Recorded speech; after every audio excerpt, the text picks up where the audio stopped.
पूछता है इनके बिके हुए मोदी मीडिया चैनल से कि उस टाइम जब ये लाखों की रैलियां कर रहे थे उस टाइम पे महामारी कहां चली गई थी। जो हमने बंगाल के अंदर जीत का परचम लहराया है उसके बाद ये सरकार तिलमिलाई हुई है, जहरीली नागिन बन गई है सरकार।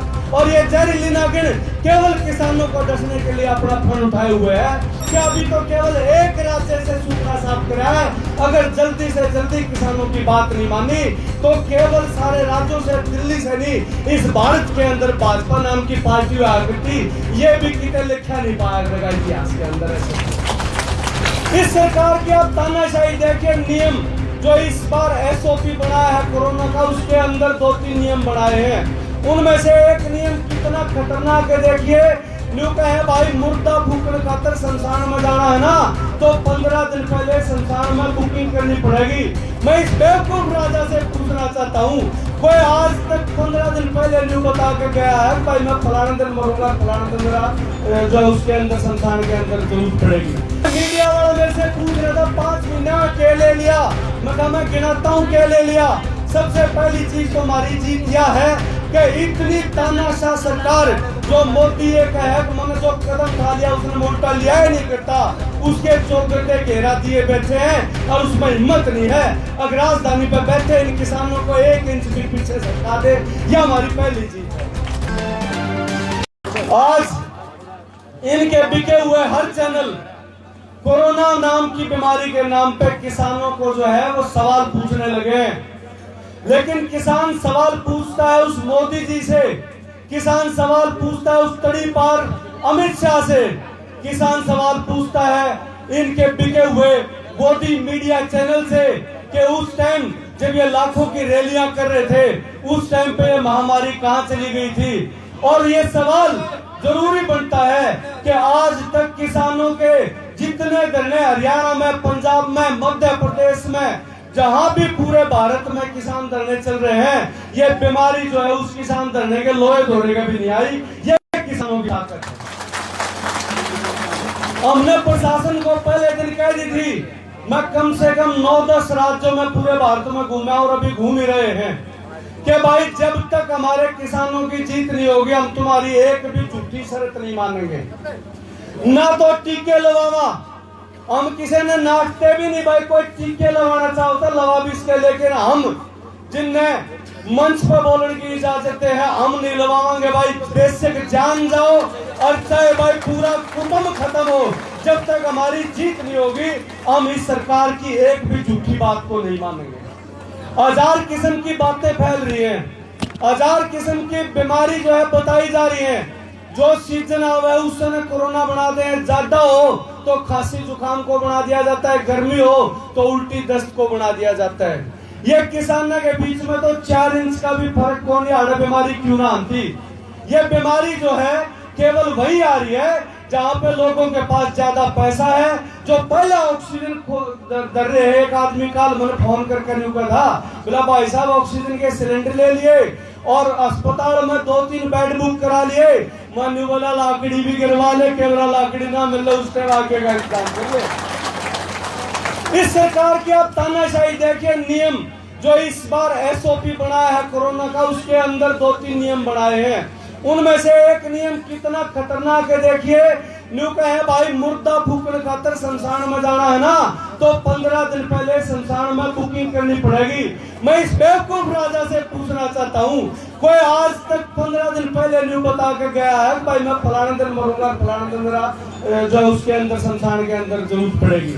ये ऐसी वाहियात बातें केवल यही सरकार ला सकती है। खैर ये तो बीमारी के डर की बात थी। असली बात यह है साथियों कि आपको पता है कितने दिन हो गए बैठे, कितनी शहादत हो ली, लेकिन मैं कहता हूं कि आंदोलन का आज पहला दिन है, क्योंकि कल जो हमने बंगाल के अंदर जीत का परचम लहराया है उसके बाद ये सरकार तिलमिलाई हुई है, जहरीली नागिन बन गई है सरकार। और ये जहरीली नागिन केवल किसानों को डसने के लिए अपना फंड उठाए हुए है। कल इन्होंने पहला डंक भिवानी तगड़ाया टोल के ऊपर किसानों को मार कर देखने की कोशिश करी। ये छेड़ कर देखे थोड़े थोड़े ने, जड़े इनके बाबू ताऊ और घनी संख्या में बैठे हैं ना, उड़े के इनकी गाड़ी पूटर बंद करके लेकर जाए, इतना कड़ा डर रही है सरकार। पूटर बंद करके लेकर है जिस गाड़ी पर किसान का झंडा दिख जाए उसका चालान तो छोड़ो, उस गाड़ी ने पुलिस वाला आज हाथ देकर नहीं देखता। ये किसानों की जीत है।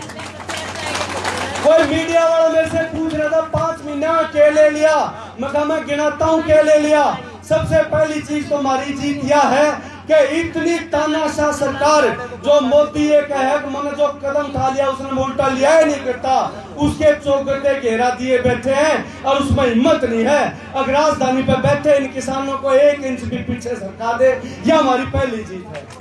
दूसरी जीत यह उड़ान दिखने लग रही है, जिनने आज तक चूल्हा चौका और बालक समान दनियारा काम नहीं करा था वो आज नेता बनकर उभरने लग रहे हैं। और जरा भी पुलिस का मुकाबला करना हुआ पहली पंक्ति में हमारी मात्र शक्ति खड़ी होती है।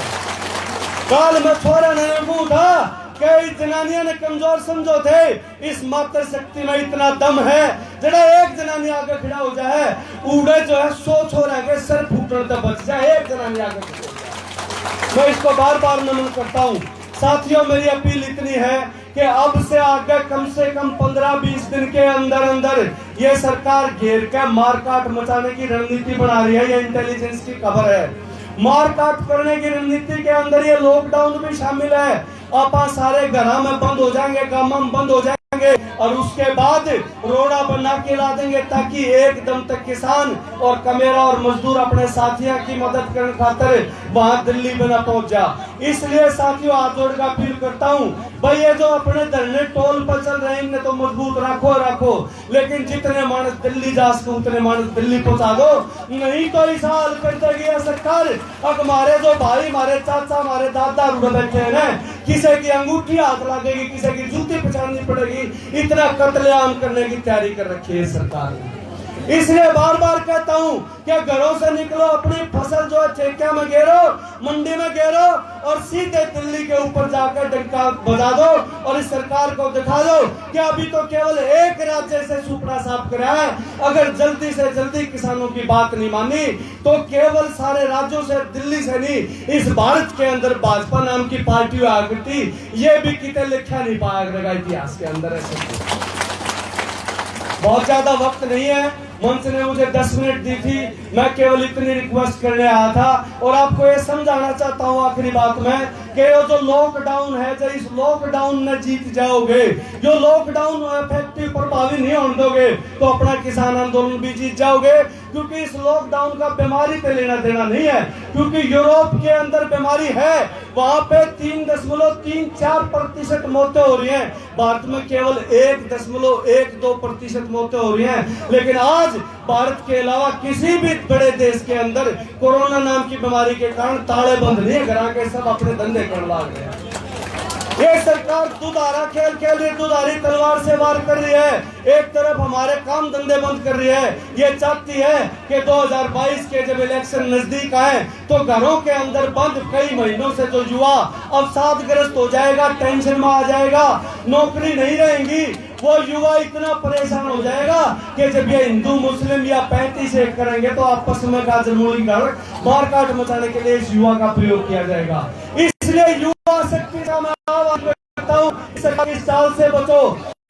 दिन में लॉकडाउन लो तो दिन बार ले लो, रात में लाओ तो आरती की थाली लेकर रात्रि जो चुप रात्रि फेरी का फेरी लगाओ, लेकिन लॉकडाउन को सफल नहीं हो देना, क्योंकि ये लॉकडाउन हमारे किसानों को कत्लेआम करने के लिए लगाया जा रहा है। मैं इतनी रिक्वेस्ट आखिर में आपसे करता हूं कि जितने भाई जितनी जल्दी दिल्ली के बॉर्डरों पे पहुंच सकते हैं दिल्ली के बॉर्डरों पहुंचे। और एक बात और, ये जो आपस के फर्क हो रहे हैं ना हमारे में, इसका कुआ, उसकी पंचायत, उसका गोत, उसका नाम, उसकी जात, ये सारे फर्क मिटा दो, क्योंकि आज इस सरकार ने सारे वर्ग को जो है अपने अधिकारों से वंचित कर रखा है।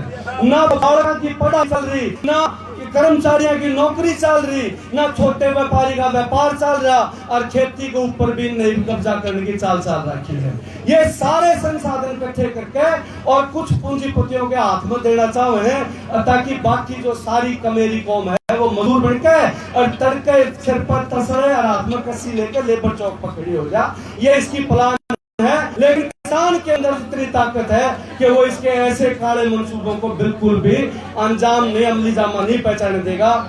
तो मैं आपसे आखिर में इतनी रिक्वेस्ट करता हूं कि सारे वर्ग भेद, जाति भेद, भाषा भेद, रंग भेद, लिंग भेद, सारे जितने भेद हैं मिटा के भाई और पांचों अंगड़िया की मुट्ठी बना के और इस सरकार ने अपनी ताकत दिखा दो कि पहले तू छोटे छोटे वर्ग का लड़ा है, इनके तरह पाड़ा आड़ फोड़